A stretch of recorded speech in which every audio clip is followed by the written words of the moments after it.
Welcome back, you guys. So in this video I wanted to show you that I actually spoke to the seller. He had sent me an email.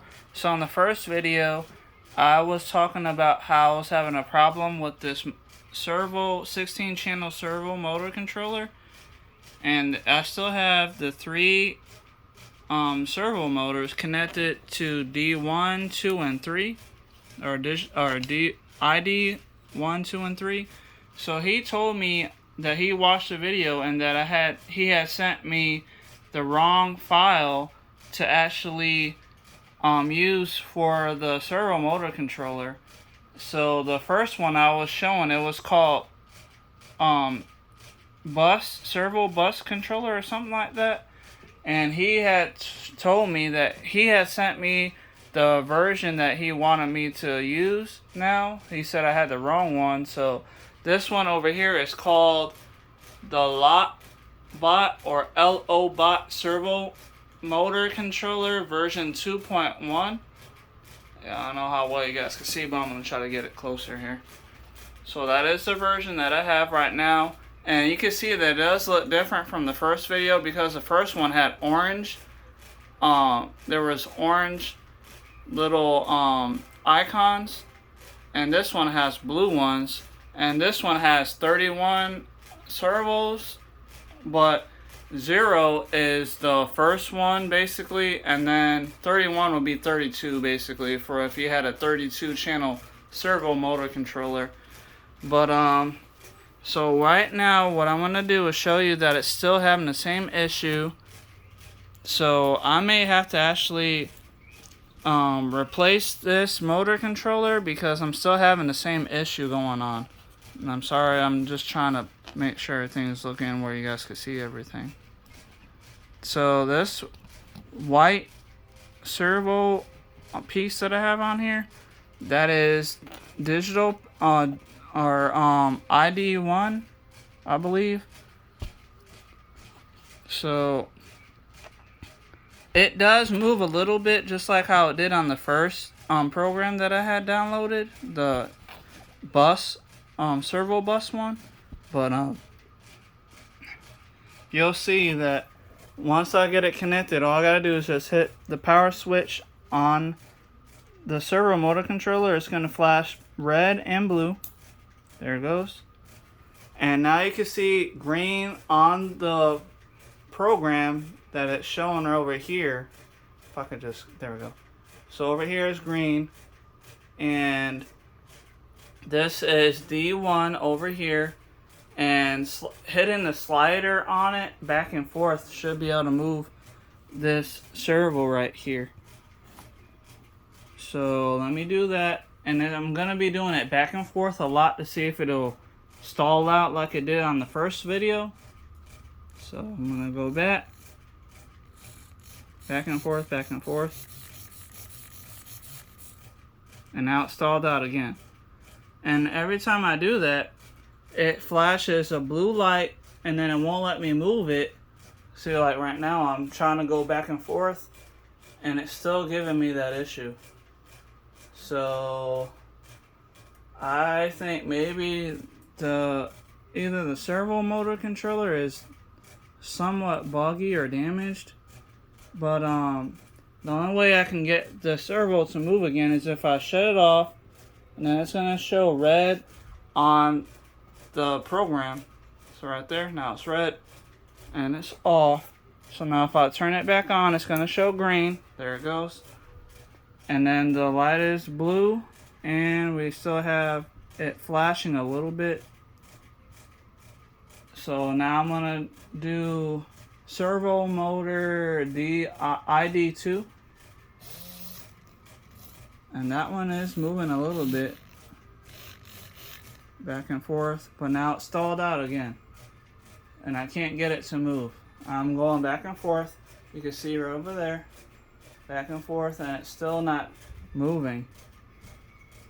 So honestly, I'm not sure. I may have to either get a replacement or just get a refund and send it back, because this has been the second time for a different program it's doing the same thing like the first program was doing. So I'm not sure if it's the program. I think it's just the board itself. I don't know if it's damaged because it is brand new. I didn't buy it from anybody but Amazon. So I don't know why this is even happening. And I'm really tech savvy.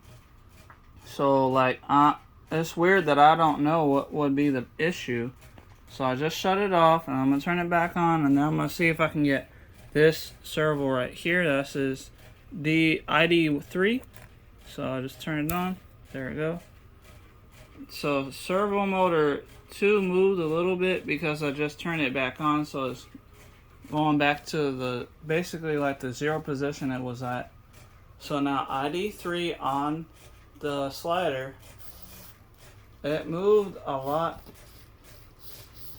and you can see right here it is moving, but now it's stalled out again, and I'm moving it back and forth. And this is ID3, so servo 3. So like, and it's flashing again, blue light. So like, I'm still confused why this is happening, and it's doing it for all the servos. So I just tested 3 of them that you just seen on the video, and all 3 are still doing the same thing. They don't want to move, and I'm flipping them back and forth. So if it stalls out on one servo, you would think that maybe the other servo would work, but I'm using the ID2 and it's still not moving. You can see that none of the servos are moving. So now let me do ID1, and you can see that I'm moving it back and forth on the slider, and still that white servo that I have on here, that the horn basically that I have 3D printed on there, it's not moving. So like, I know that it has to be the board, because I know this is on my laptop right now, but the program is on. It says that it's connected. You can see it's green right there on the screen, and it is connected and it is on because it's flashing. It's red and it's flashing blue. So I'm still having this issue. So I'm going to be sending this video to the seller again for the new video to let him know that I probably would either need a replacement or have a refund. I mean, I don't mind giving it back because I still have the case that the servo motor controller came in, so I can give it back to Amazon. And I probably may have to get me a different servo motor controller and just get rid of these programs, because there's no point of having it if it's not going to work. And I'm getting tired of having to turn it off and turn it back on and get the servos to move. And I shouldn't have to do that. They should just be moving normally without any issues. And I bought this because I saw it on YouTube. Somebody was using one of these and they didn't show any kind of issues like that I'm having right now. So like, I don't know if it's actually the board. And I did test out this new software, so like, I'm pretty sure it's not the software. I mean, it was doing the same thing on the first software that I had. So like, either way, either software is going to be giving me that issue. And now you can see that it's disconnected, so the computer is running fine and it can know that if it's connected or not. So I hope you guys are liking the video. Please like, share, subscribe. Let me know what you think in the comments down below. And if you have any kind of clue as to why this is happening, I would appreciate any comment about it. But I'm going to be sending this video to the seller so that way he can see that I'm still having the same issue with the new program he gave me. So then me and him will discuss what we need to do about this, whether we need to have a replacement for the motherboard or have a refund and just give it back to Amazon so that way they can get it.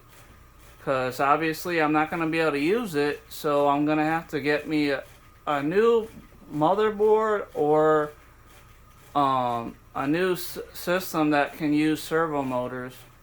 So that's going to cost me some more money, and I'm just not wanting to save this motherboard and keep it if it's not going to be able to be used. So let me know what you guys think. I'll see you guys next time. Thank you for watching. Goodbye.